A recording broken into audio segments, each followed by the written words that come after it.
So I might be a little late on this, but I want to talk about Greta Thunberg. If you don't already know who she is a Swedish activist who has made major headlines as being like a young leader challenging politicians such as the former president of the United States, Donald Trump, and other large corporations fighting against climate change. I'm gonna be honest with you, I didn't watch her speeches or debates, but I do admire her courage because she's gotten the attention that we need to address climate change. So overall, she's an inspiration to younger generations, even myself, who have a right to fear for the future because of today's actions from politics and greed.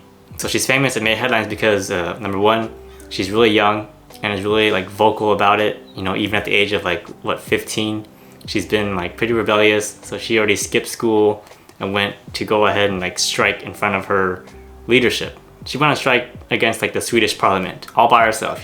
Pretty lonely, but she made a statement. And two, she challenges the status quo of what corrupt politicians and polluting companies have been doing for years, which is not care about the environment. So in this video, I want to give my honest opinion about her. So let's first talk about the good, the positives. What I like about her and why I believe she deserves this sort of fame.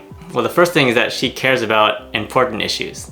So at the age of 15, I was more worried about high school and fitting in with friends, getting good grades, doing my homework and other typical high school drama. I didn't know or care about current global situations. I didn't know about politics or the state of the world. So just the fact that she's caring about the environment and thinking about these issues at such a young age, at the age of 15, when teenagers are just hitting puberty, that means that she has a really mature mind. So that's what I like. The fact that she's thinking beyond herself and her scope and her situation, beyond today. She's thinking about the future. Now the second thing I like about her is that she is very vocal. So I myself, I'm an introvert. So I like to stay secluded. I like to keep things to myself. If there's a problem, I would have a hard time speaking about it. Not anymore, because I matured. But as a 15-year-old, I was pretty young and I was scared. Yeah, I would be too scared to speak up and maybe offend someone if I were to say something hurtful, or I just didn't want to hurt myself in a way. But for her, she tells it as it is.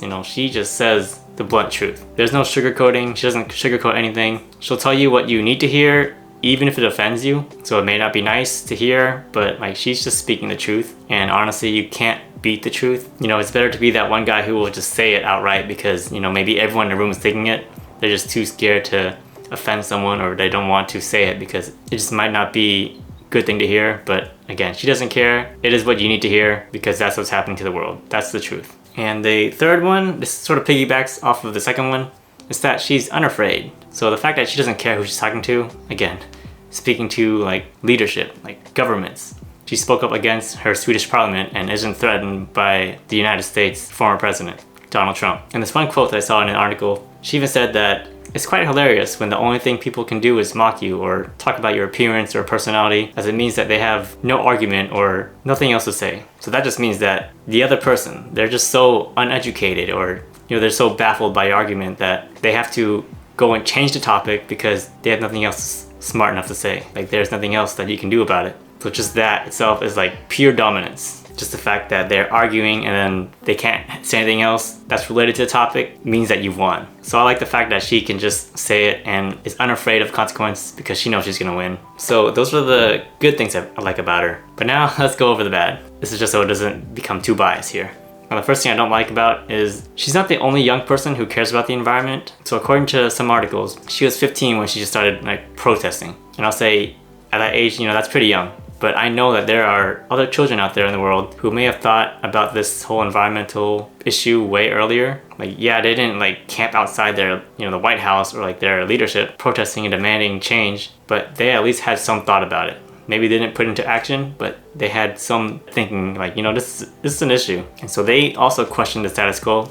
They just didn't make headlines. They didn't act on it. They weren't recognized overall by the news. So I'm saying this not to devalue her fame, but I'm just saying that she was not the only one in this thought process. I knew she had at least some teammates, or if anything, she had followers behind her, but she just received all the credit. And the second thing I don't like is that she's not an expert. So yeah, I get it. She's brave enough to challenge leadership, but is she really smart enough to understand the true science behind all of this environmental issues and the science behind molecular interactions? Does she truly understand the concept behind climate change? I don't know if she's taken college level courses yet. Maybe she has, but I don't think that even I would have been able to understand these complex molecular interactions at her age, you know, at the age of 15. You know, I just started taking chemistry when I was like 11th grade, so maybe 17. But you know, maybe that's just me. I didn't have like the best school, so maybe she had better school. I just know in the end that neither me nor her is a true expert in the field of like climate change. I personally don't have 20 years of experience in the field.